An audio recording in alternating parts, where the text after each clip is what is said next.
Hello, everyone. Welcome back to the London Property Podcast, episode 22. I'm Marius Nazare, and I'm joined here, as always, by my colleague, Chris Mulry. Hi, Chris. Hi, Marius. How are you doing? I'm all right. We haven't been on, obviously, we haven't really had a chance to film in the last 3 weeks since the property market has been allowed back to work. We have been very busy. There has been an increased demand in terms of buyers and sellers coming onto the market, which is positive. So Chris and I have been relatively busy running around on viewings and doing market appraisals and doing all these kind of positive things, I guess. And this is something that is obviously we've been looking forward to it for a long time. So that is the reason why we are only back now. And I've got an article which kind of relates to what we've been doing on the ground, really, and it ties in with what I've just been saying about the increased demand. Rightmove, the online portal, they have revealed a huge, obviously, increase in demand from buyers since the housing market came back to work. Essentially, they have also identified a few areas where the demand has spiked considerably in comparison to this time last year. So they obviously mentioned that since the housing market has been reopened, there has been a huge increase in terms of buyers coming onto the market, looking at property, wanting to arrange viewings, etc. What's really interesting in this particular article, they talk about how certain areas of the southwest of England have actually seen a huge increase in number of people looking in those areas. And they mention obviously Plymouth, Bournemouth, Southampton, and Canterbury. So you can see a lot of like places around the sea and into the countryside, which again, I guess this whole pandemic has really pushed outdoor space, or that how important it is to have outdoor space has really pushed that up on in people's property requirements. And a lot of people obviously want to have a garden or want to be a little bit further outside the city.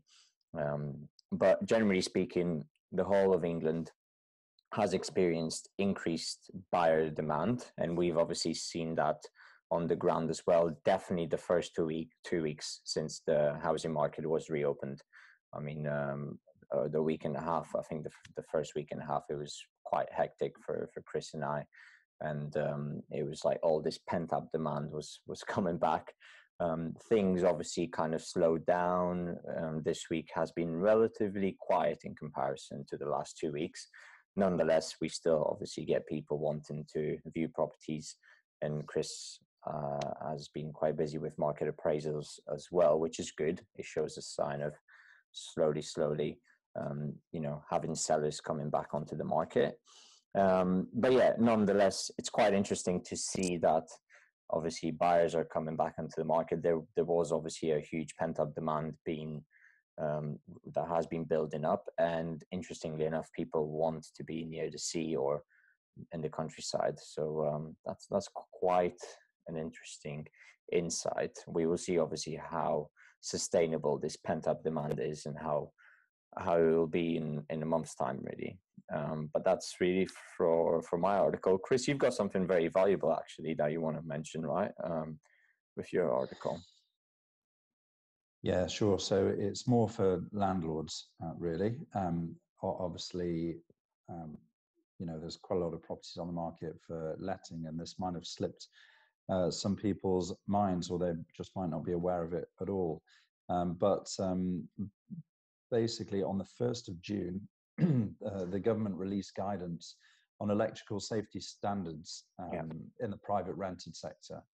And this is something that's been coming for some time. And up until now, landlords have just been able to sign off that, the electrics are safe in the home. However,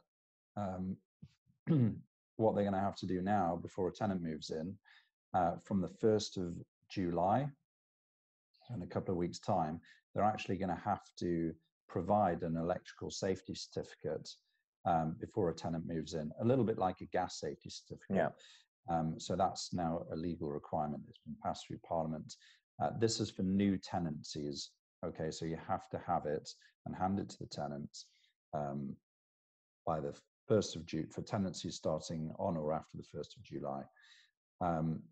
So, you know, we've obviously been informing all landlords on all managed properties that this is coming into play to kind of forewarn them and get prepared. But I think a lot of people from who I've been speaking to who rent their own properties, they've got no idea that this this is there, and it could really catch them out.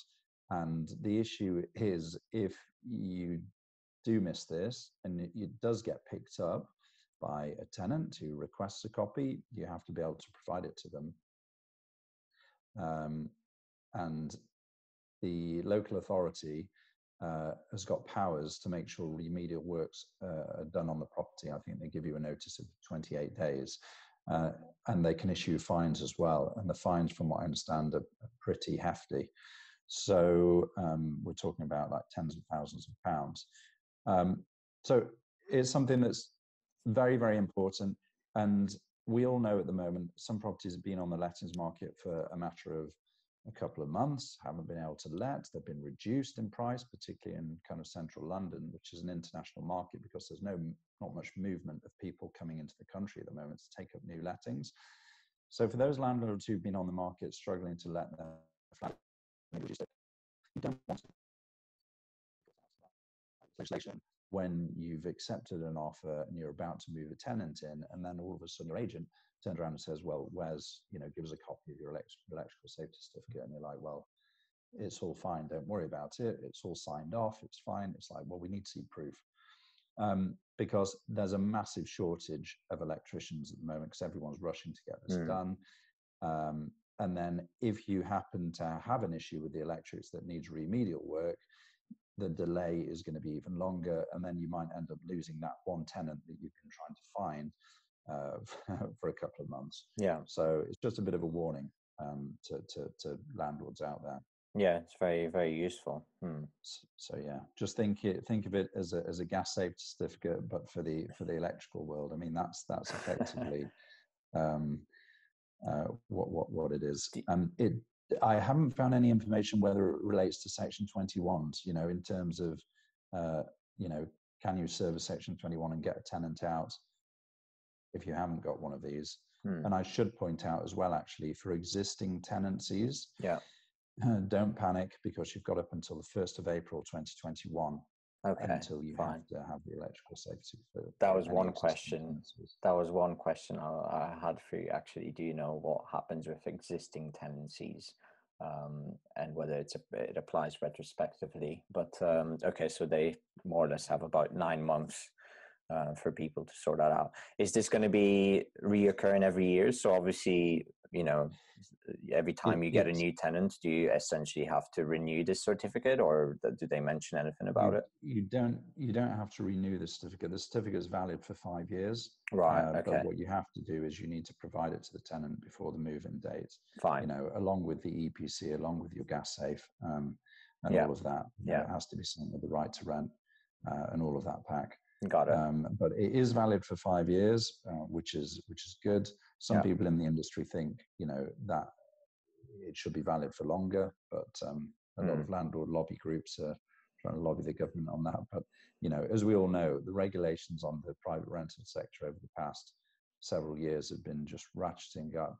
So more than ever now, I think landlords, they should really use a kind of, particularly the landlords that I've been speaking to that didn't even know that this was coming into existence. For example, we've got a client, actually they're renting the property themselves. They always have done, rented to students. And they said they've got a student moving in like on the 10th of July. And I said, oh, what about, have you got your electrics checked? Have you got a safety certificate? They said no. So I was like, well, you either need to start the tenancy agreement before then or get it done. And I just explained to them the legislation. They had no idea. So that's the reason why we're doing these podcasts, to just inform you guys. Yeah, absolutely. Very valuable. So if you are a landlord, make sure you get that electrical safety certificate in ASAP, because otherwise you'll be breaking the law from 1st of July, as I understand. Excellent. That's very valuable. Thank you, Chris. I've got another quick kind of headline to mention, which came out 2 or 3 days ago, which I think it's also worthwhile telling people about in case they have missed it. Nationwide, obviously one of the country's biggest mortgage lenders, they have pretty much capped their loan to value ratio to 85%.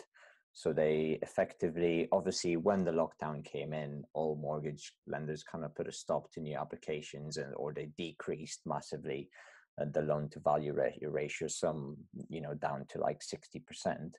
And then obviously as things progressed, they slowly went back to higher levels of LTV, some like 80%, 75, 85, 90, some of them. What's interesting now, obviously Nationwide revised that again, only after a month and a half, not even a month from bringing it up again. So now they've capped it at 85% loan to value ratio. And they said it's basically a prudent measure. It's like a precaution. And because of the uncertainty surrounding, obviously, the economy and even for the housing market, we still, obviously, we're not really out of the woods with the pandemic. They decided to take this measure, and I think other lenders have done so as well. So in a way, obviously, they're kind of minimizing the risk as much as possible should prices fall and should things continue to be uncertain, economically speaking, but also obviously for the housing market. So I think that's quite interesting. If you do want to apply for a new mortgage, I guess you will probably need more than 10%. It'll be very interesting to see on the long term how long this measure stays in place. I guess it will be in line with whatever the economy does, and the more certainty we get, I guess they'll be, happy to take it back to 90%. In some cases, maybe even 95%. But I think for the time being very cautious, and they're trying to cut their risks as much as possible. It'll be interesting to see the implications for first-time buyers, though, because ultimately, you're going to basically have to fork out a much larger deposit, and in a way, you're bearing the risk if the market goes down. So very, very interesting news in that regards. And I think you also have something somehow related to this. It's both about the economy, Chris. Yeah. So the Bank of England yesterday, being a Thursday, basically just announced that they're going to keep interest rates on hold. Yeah. And they've announced a bond buying program, quantitative easing of an extra 100 billion. Yeah. Monetary easing, and this is just to, obviously try to stabilize the recovery. There was some good news in the Bank of England.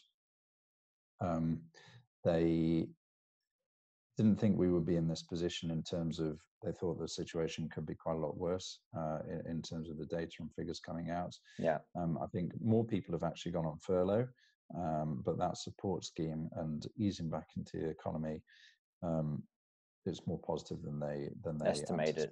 Yeah. So they're keeping the interest rates on hold, which is good. And I've just checked, there actually hasn't been any talk of negative interest rates or anything like that. That's just a bit of stability. So good for mortgage rates, good for borrowing. Yeah. To try and get us through the next few months. Yeah, hopefully, obviously, the reason they've taken this measure ultimately is to speed up the recovery, and hopefully be as close as possible to that V-shaped recovery that everyone talks about. Remember, I sent you an article on Bloomberg 3 or 4 days ago, and they were talking in the US pretty much similar to this. I think it was a JP Morgan analyst, and they were saying, in a way, we have seen some positive signs as well, more positive than when we forecasted 2 months ago.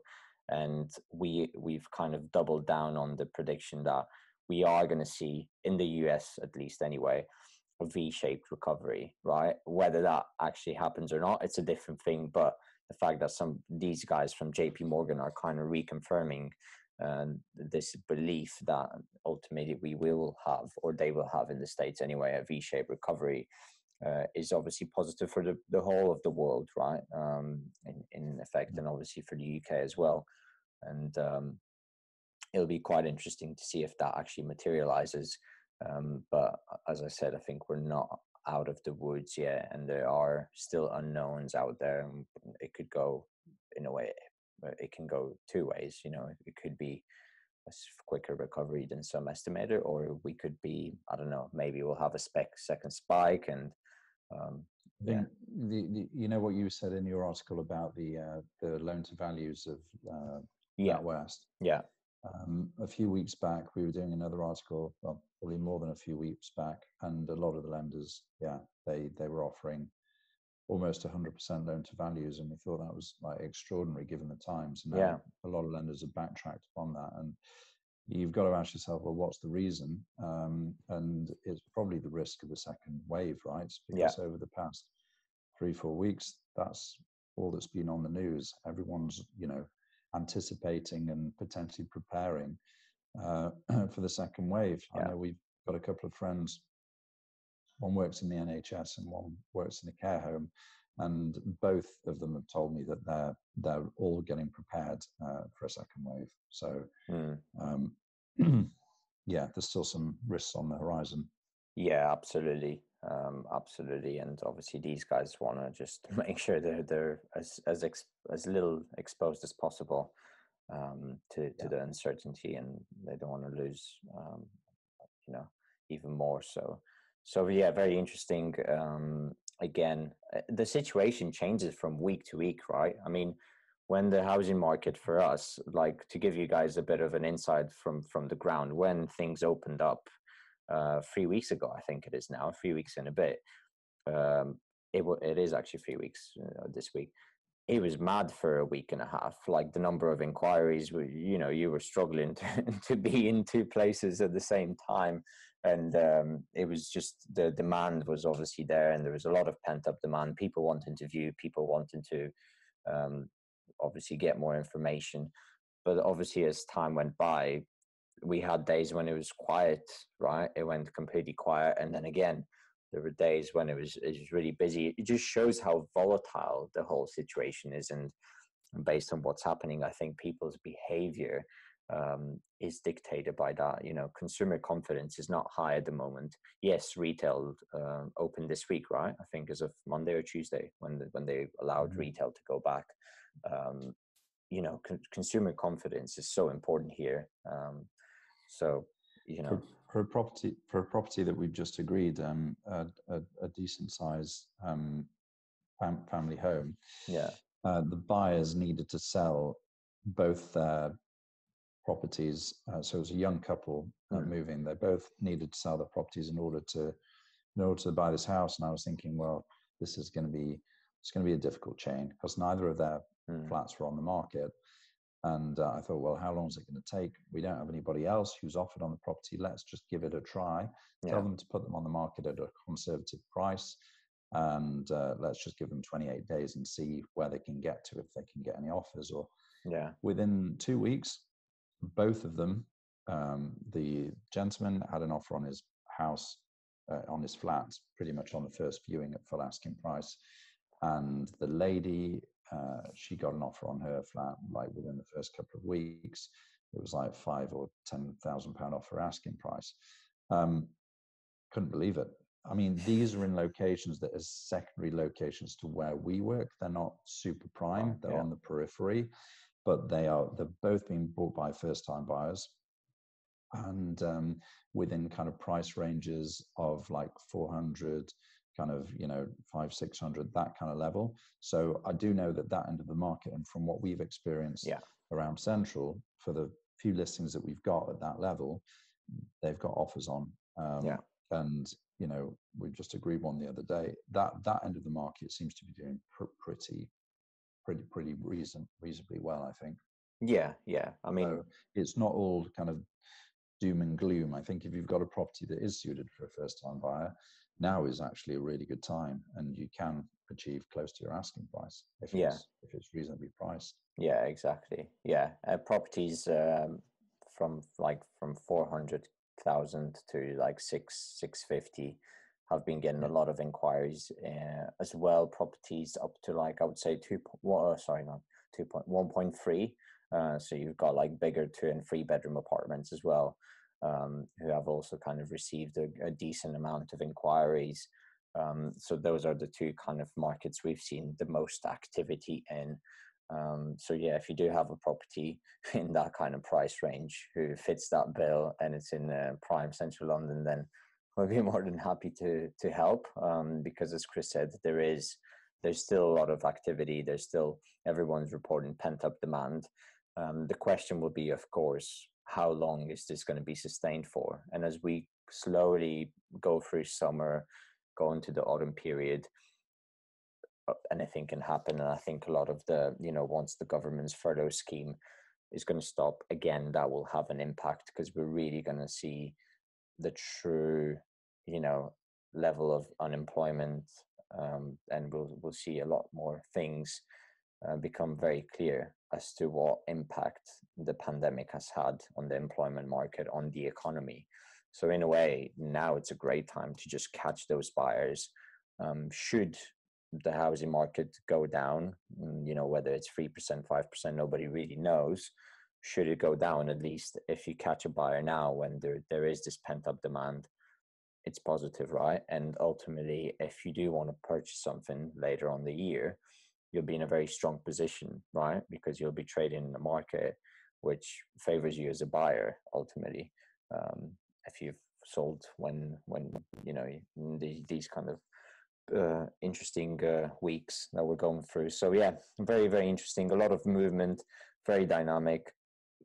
I guess next week we'll have more interesting things to talk about, whether it's the economy or the London property market. But this kind of concludes this week's episode 22. If you enjoyed the content, we try to provide as much value as possible and kind of give you an update on the London property market on a weekly basis.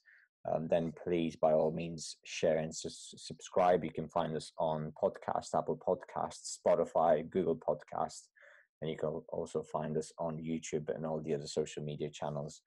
Feel free to contribute. And if you have any questions that you would like Chris and I to kind of cover and go over, then by all means, do get in touch. We've had somebody the other day asking us, remember we got that email. So more and more people are getting in touch with questions, which we'll be happy to discuss with everyone.